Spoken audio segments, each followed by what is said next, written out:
why Britain needs to go the way of the dinosaur.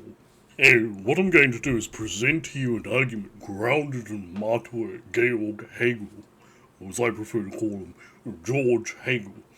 And what I'm going to be arguing is that Britain, as a polity, needs to essentially dissolve, needs to be fragmented, and the sort of fault lines, so to speak, it needs to be fragmented along as Scotland, Wales, England, and for Northern Ireland to be returned to the Republic of Ireland, and for there to be serious consideration with regards to England proper for total independence for London, Northern England, and Cornwall.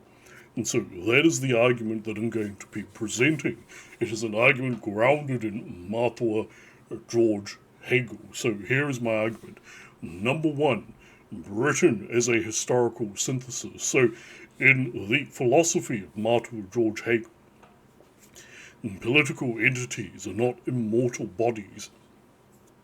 They are organisms grown from history shaped by pressure, injury, and healing.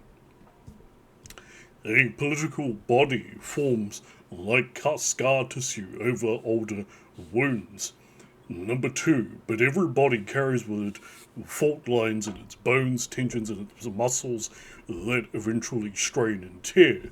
So, from this pair of Hegelian eyes, Britain can be understood as a stitched together body, assembled through force, Wales folded into England like bone set under pressure, Scotland forced through union like a grafted limb, Ireland bound in a long, painful constriction,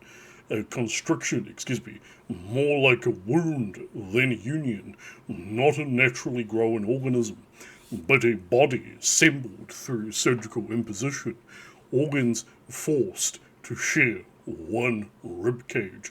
Thus, Britain is less a living, breathing whole and more a composite body held together by ligaments of power and the memory of empire. That's number one.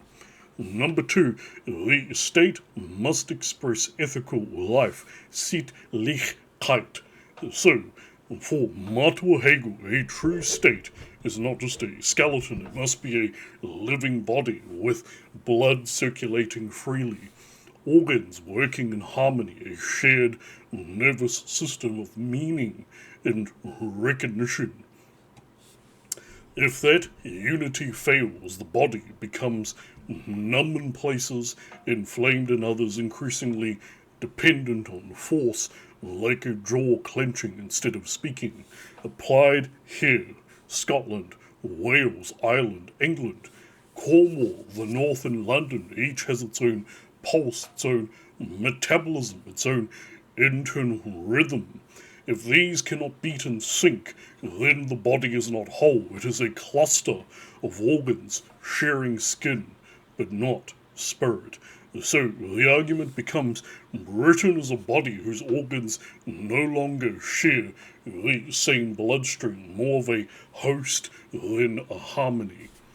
Number three, contradiction as the motor of history. So Martin Hegel sees contradiction as the tension in the muscle that makes movement possible, the strain before transformation. Within Britain, these tensions feel like a heart trying to pump in two different directions at once, a brain issuing signals that the limbs resist blood pooling unevenly, London swollen with flow, while other regions go pale.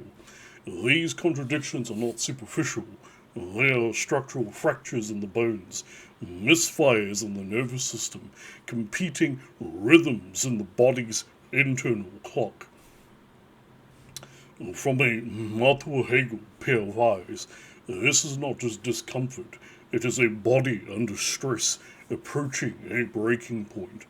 Number four, dissolution is dialectical progress. So Hegel does not fear change, he sees it as the body shedding skin, breaking and reforming bone to grow. So dissolution becomes not an amputation for its own sake, but a necessary separation when circulation fails, when connection becomes constriction,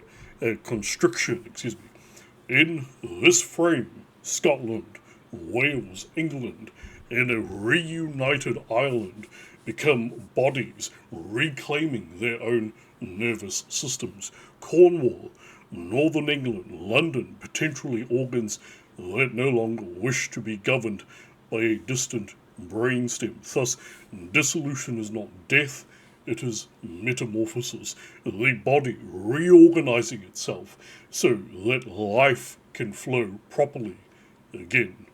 Number 5, recognition and self-determination. So for Martha Hegel, freedom is like breathing, impossible without recognition.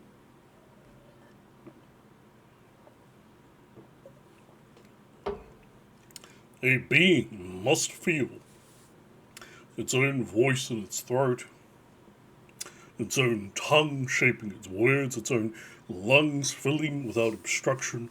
Applied politically, nations and regions seek to speak in their own voice, not through a shared mouth that distorts their wounds. Denying that is like forcing one set of lungs to breathe for many bodies. So independence movements are not mere rebellion. They are the body demanding to feel itself again. So this is the radical extension. Regions as political subjects. So if we follow this logic deeper, Martha Hegel values living, breathing particularity, not abstract uniform flesh. And so then regions like Cornwall, Northern England, London may be seen as distinct organs with their own functions, pressures, and needs. If they have unique economic circulations, cultural tongues and tastes, and different skeletal stresses, then their autonomy becomes not fragmentation, but the body acknowledging that its parts cannot all share one spine. The core sort of Hegelian thesis that I put forth in a sort of condensed way, okay? So Britain is a body formed through historical force, its bones set in the shape of empire, its organs now strain against each other, its blood flows unevenly, and its nervous system misfires between competing identities. According to a Hegelian logic, such a body cannot remain intact indefinitely. Its dissolution into smaller, self-governing bodies would not be decay, but transformation, the reorganization of flesh and spirit into forms where freedom can circulate fully, where each part can finally breathe with its own lungs. And that is my argument for the fragmentation of Great Britain. No data, tēnā koutou, tēnā koutou, tēnā koutou katoa.